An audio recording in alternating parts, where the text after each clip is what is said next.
Hindi bababa sa 10 ang patay sa engkwentro ng mga otoridad sa Cotabato sa isang grupo na magdi-deliver daw sana ng illegal na droga. Ayon sa Department of Interior and Local Government, kasama sa mga napatay si Datu Saudi Ampatuan Mayor Samsudin Dimaukom. Isa siya sa mga dati ng pinangalanan ni Pangulong Duterte na sangkot umano sa illegal na droga. Tad-tad ng tama ng bala ang mga bintana at nagkalat ang mga bakas ng dugo sa dalawang sasakyang ito. Ayon sa ulat ng hepe ng Makilala Police na si Chief Inspector Elias Colonia, sakay ng mga sasakyang ito ang grupo ni Datu Saudi Ampatuan Mayor Samsudin Dimaukom. Nagtayo raw ang Anti-Illegal Drugs Group at Regional Public Safety Battalion 12 ng checkpoint sa barangay Old Bilatukan sa bayan ng Makilala sa Cotabato. Matapos nilang makakuha ng impormasyon na magbibiyahe raw ng iligal na droga ang grupo ng alkalde.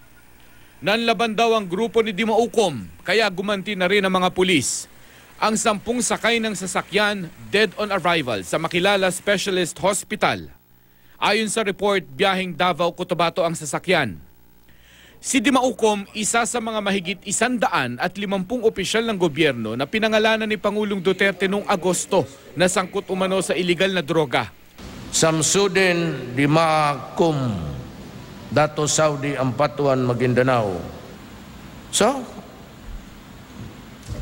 ito, droga.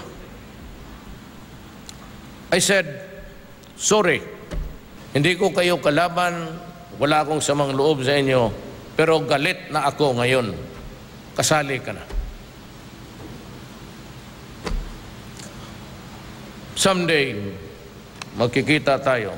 Matapos siyang pangalanan noon ng Pangulo, agad na tumungo si Dimaukom sa Maguindanao Police Provincial para raw linisin ang pangalan. I-clear, no? I-clear yung pangalan natin. Unang-una, tayo nabibigla nung makita natin yung deklarasyon ng ating mahal na presidente na nandun yung pangalan natin, kasama po yung vice natin sa munisipyo ng Datu Saudi. So ngayon nandito tayo, nandito kami kay PD para linisin yung pangalan namin. Nagpunta rin noon si Dimaukom sa Camp Crame para linisin ang pangalan sa harap mismo ni PNP Chief Ronald De La Rosa. Nangako siya noon na makikipagtulungan sa pulisya para sugpuin ang droga.